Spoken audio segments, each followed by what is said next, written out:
फिर है इनमें फीडिंग मैकेनिज़म्स, भोजन को किस प्रकार से ग्रहण करते हैं। फीडिंग मैकेनिज़म्स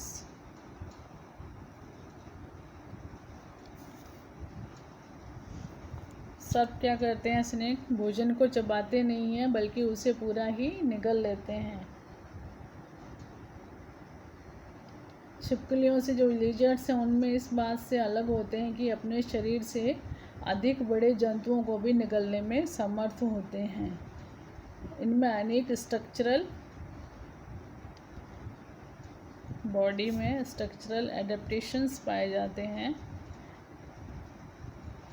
जिससे ये भोजन ग्रहण करते हैं, उनको भोजन को निगल लेते हैं बिना चबाए हुए। तो इसके लिए इनमें स्ट्रक्चरल एडेप्टेशंस पाए जाते हैं जो इस कार्य को संभव करते हैं। पहला है, और दूसरा इसमें ये है कि ये अपने शरीर से बड़े जंतुओं को निगलने में समर्थ होते हैं। तो इस कार्य के लिए भी इनमें स्ट्रक्चरल एडेप्टेशंस पाए जाते हैं, संरचनात्मक अनुकूलन पाए जाते हैं। जैसे जो इनका लोअर जो होता है, निचला जबड़ा, उसकी दोनों शाखाएं, जो दो रेमी होती हैं, शाखाएं होती हैं, आगे की ओर एक लचीले इलास्टिक लिगामेंट्स के द्वारा लूजली अटैच होती हैं, ढीले रूप से जुड़ी रहती हैं, जिससे ये पार्श्व में प्रसार कर सकते हैं। जो लोअर जबड़ा है पार्श्व में लैटरल साइड में फैल सकता है। दूसरा, जो लोअर जो है ये पीछे की ओर पोस्टीरियर रीजन में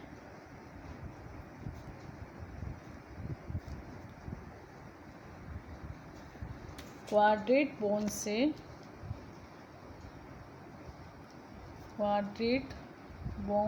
से लूजली कनेक्टेड होता है, लूजली अटैच्ड होता है, जिससे कि जो स्कल है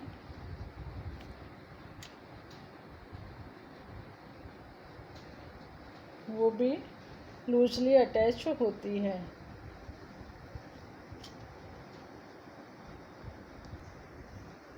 जो लोअर जो होता है इसकी पोस्टीरियर रीजन में क्वाड्रेट बोन से लूजली अटैच होता है, और जो क्वाड्रेट बोन्स होती हैं वो स्कल से लूजली अटैच होती है। इससे भी इनमें फैलाव हो सकता है, प्रसार हो सकता है।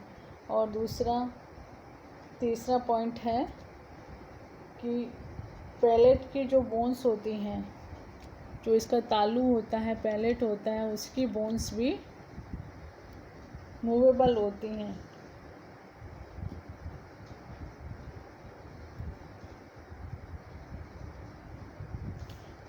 तो इस लक्षण के कारण जो माउथ होता है वो अपने जितना अपने माउथ जो बॉडी का डायामीटर होता है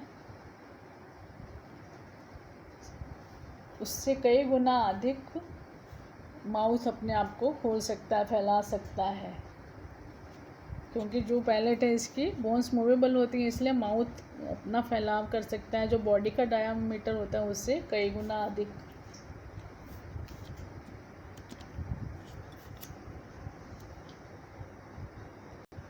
पेक्टोरल गर्डल नहीं पाए जाते हैं, पेक्टोरल गर्डल का अभाव होता है।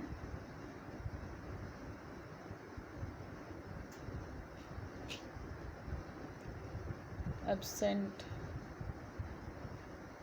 और क्योंकि स्टर्नम भी नहीं पाया जाता है तो इससे क्या होता है कि जो रिब्स होती हैं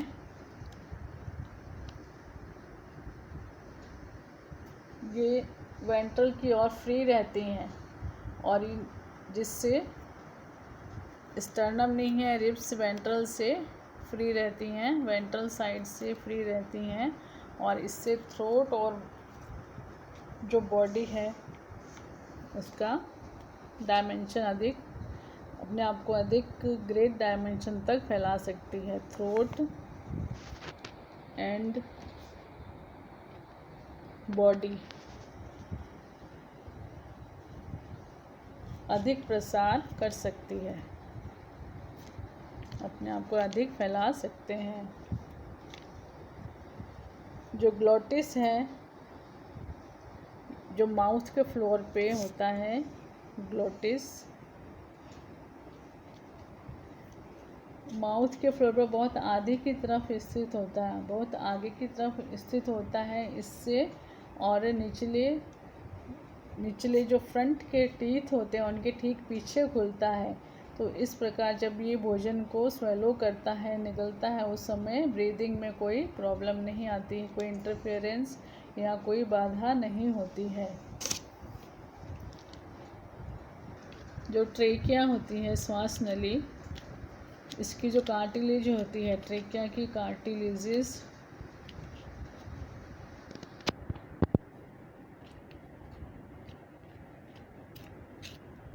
इसे बंद होने से रोकती हैं, जिससे निगलते समय, स्वेलो करते समय जो श्वसन का पैसेज है, ब्रीदिंग का पैसेज है, एयर पैसेज खुला रहता है।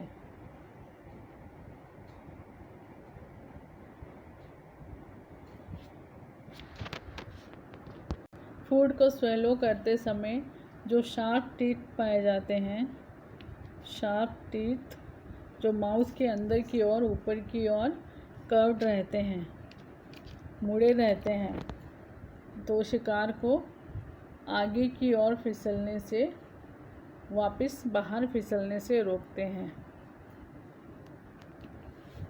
और दोनों जबड़ों को बारी बारी से चलाकर सर्प शिकार को धीरे धीरे ईसोफेगस में आगे की ओर धकेलता है,